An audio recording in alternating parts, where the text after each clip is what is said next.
Akal-akalan tata kelola keuangan BUMN Karya juga dialami oleh manajemen PT Sinergi Karya Sejahtera, sebuah perusahaan yang bergerak di bidang instalasi sistem pendingin ruangan atau HVAC. Ada beberapa pekerjaan PT SKS yang hingga saat ini belum diselesaikan pembayarannya oleh BUMN Karya, baik di Wijaya Karya Bangunan Gedung serta PT Adikarya. Jumlah tagihannya beragam, mulai dari ratusan juta hingga puluhan miliar rupiah. Mirisnya, tagihan tersebut bahkan berasal dari proyek-proyek tahun 2020 silam. Sudah 5 tahun proyek berlalu, namun pekerjaannya belum dibayarkan. Sudah berapa kali nagih, Bu? Nagih kita berkali-kali, Pak. Kita ke departemennya, ke kantor Wikanya, terus ke PM-nya, ke orang proyeknya, kita coba komunikasi via telepon, via WhatsApp ya jam sekarang, terus via email, cuma nggak ada respon. Nah, karena tidak ada hasil dan tidak ada respon, sehingga kami memutuskan untuk lanjut ke jenjang selanjutnya, yaitu PKPU gitu sih. Berkali-kali PT SKS menagih pembayaran hutang, namun tidak kunjung mendapatkan jawaban. Padahal sisa utang tersebut nilainya hanya sekitar 200 juta rupiah. Merasa hanya dianggap angin lalu, PT Sinergi Karya Sejahtera dan PT Maha Akbar Sejahtera serta beberapa vendor lain akhirnya menempuh jalur hukum. Mereka menggugat PT Wijaya Karya Bangunan Gedung ke Pengadilan Niaga Jakarta Pusat pada awal Juni lalu. Total nilai gugatannya mencapai angka 55 miliar rupiah lebih.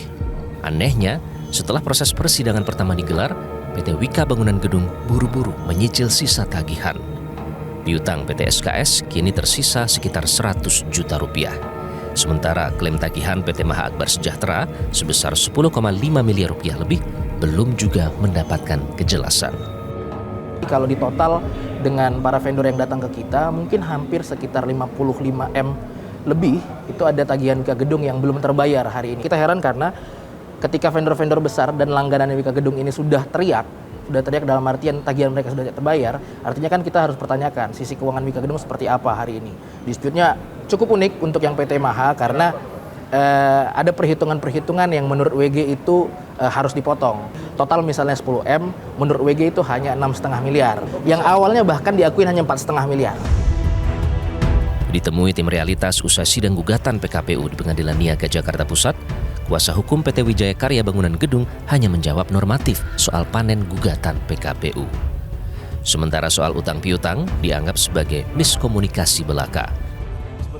Kita memang mengakui bahwa ada tertundanya pembayaran terhadap PT SKS selaku pemohon, tapi saya meyakini bahwa ini hanya miskomunikasi di mana PT SKS sebenarnya sudah kita bayar. Kalau sekarang tiba-tiba Maha Akbar status di sini sebagai kreditur lain dan dengan kuasa hukum yang berbeda, ya mungkin bisa ditanyakan lagi karena pasti apa yang kita sampaikan dengan apa yang disampaikan oleh kuasa hukum yang saat ini maupun kuasa hukum itu pasti juga beda-beda.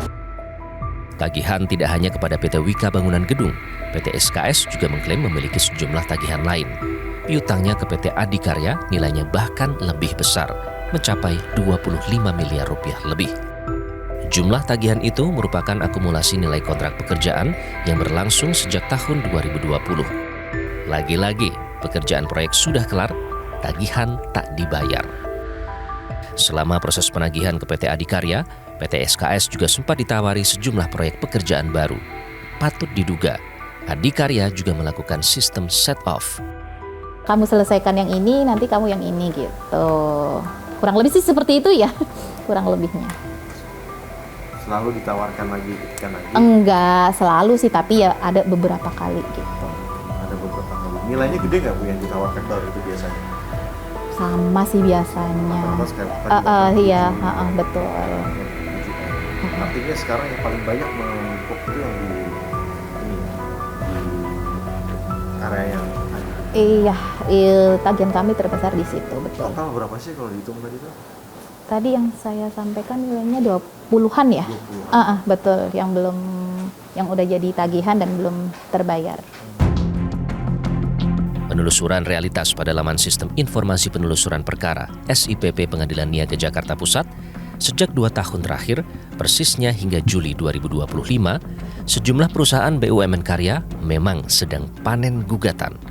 PT Waskita Karya mendapat gugatan sebanyak 22 gugatan, Diikuti oleh PT Wijaya Karya 17 gugatan, PT Hutama Karya 8 gugatan, PT Pembangunan Perumahan 8 gugatan, dan PT Adikarya 1 gugatan.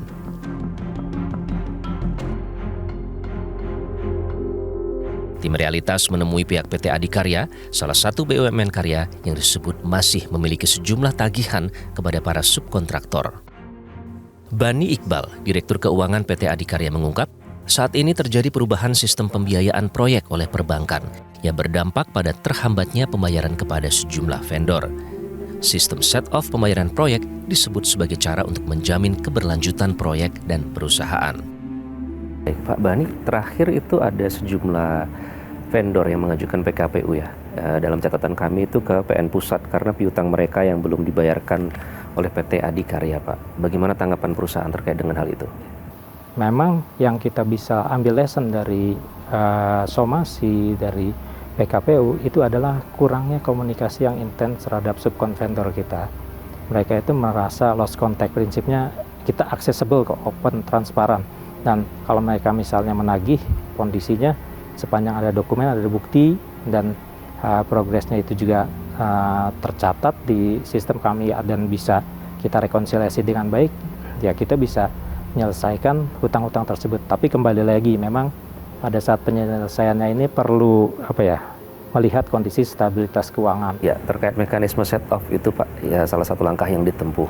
Bukankah itu nanti membuka potensi adanya pembuatan laporan palsu Pak, yang nanti dikhawatirkan akan bisa dikasuskan? Yang seperti itu tidak, istilahnya bukan suatu kelaziman, tapi lebih ke bagaimana memanage subkon vendor. Tadi yang mungkin saya sampaikan, win-win solution untuk menjaga relasi bisnis yang sustainable. Tapi kalau dikaitkan kepada hukum, ini tergantung akseptasi dari subkon vendor. Kalau subkon vendor tadi dia mengaksep hal tersebut, ya tentunya mekanisme ini akan terus berjalan secara legal. Set off ini yang tadi tergantung berangkatnya sih, di mana harus menjaga keseimbangan antara pemberi kerja dan subkon vendor. Apabila sejak awal pemberi kerja ini sudah notify bahwa pekerjaan ini ada, ya tentunya kita ada kontrak, ya kan, dan kita juga didapat backup dari perbankan, dan perbankan akan melakukan verifikasi langsung ke project owner.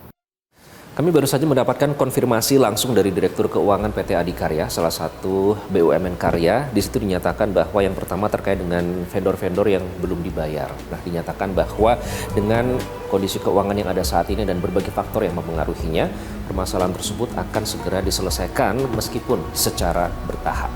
Nah, selain itu terkait dengan mekanisme set-off, ini yang dikeluhkan oleh para vendor pada saat dilakukan penagihan.